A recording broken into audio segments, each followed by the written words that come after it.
Greetings, students. I really appreciate the dialogue that we've been able to have all year. And reading your responses about what happened yesterday has been super enlightening.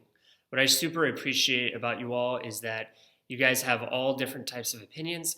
You guys learn how to respect one another and each other's point of view. What I've really realized this year is that we need to stop demonizing one another and understand the needs and the frustrations of the outsider.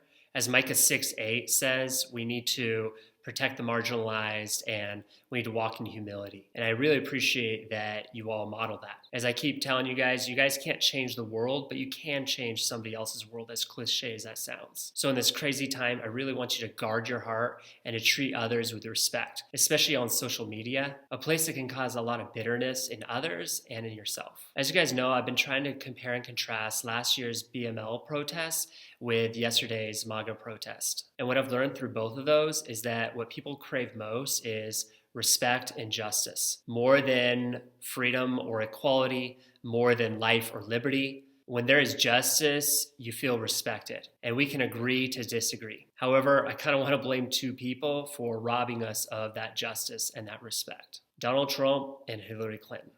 I feel like Donald Trump has caused us to doubt justice.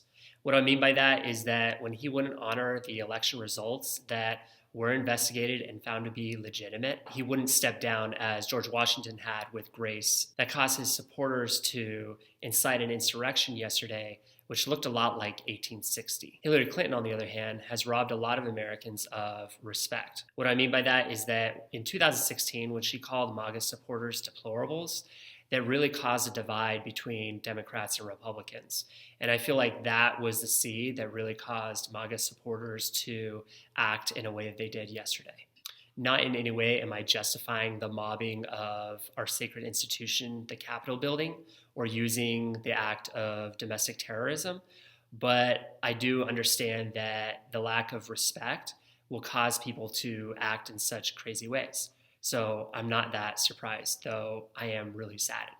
In reading your posts and talking with you all, it seems like you also agree that there's a sense of injustice and lack of respect that exists with the law enforcement with what happened yesterday. There's a lot of hypocrisy where it seems like the law enforcement did not arrest as many people as they should have yesterday. I haven't seen all the results, but it seems like the law enforcement really didn't do anything to those who violated the Capitol building compared to all those last year with the BML protest. I believe there was about 14,000 that were arrested. Others were tear gassed. People were hit with paintballs or rubber bullets.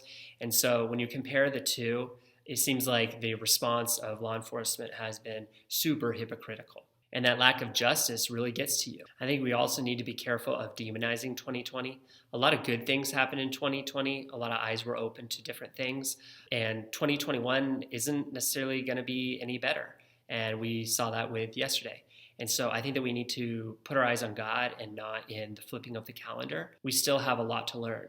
I think that it's important to move forward, but at the same time, I think that we need to not just sweep things underneath the rug and pretend like everything's okay.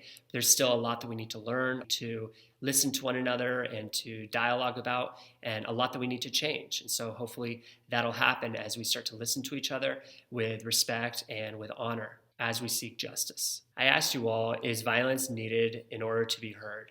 And it seems like in our loud society where nobody's listening, that it takes something tragic like this for people to stop and to notice. But the attention doesn't last, and that kind of attention you really, really don't want. Violence feels good for the moment, but it's so short term. We're in a culture that focuses a lot on feelings. So things like this horrific event yesterday shouldn't surprise us, but at the same time, it should cause us to pause, to be sad, and then also to listen to one another. It kind of seems like violence is the desperate attempt to be heard. And it seems like white culture is not listening to blacks. And it also seems like the liberal media is not listening to conservatives. And so what we need to do is to stop looking at the world for answers. And we just start reaching our own community and listening to our own community, seeking justice wherever we see problems arise, and also respecting one another and showing that respect, even to people who are super hard to respect, recognizing that they too were made in the image of God.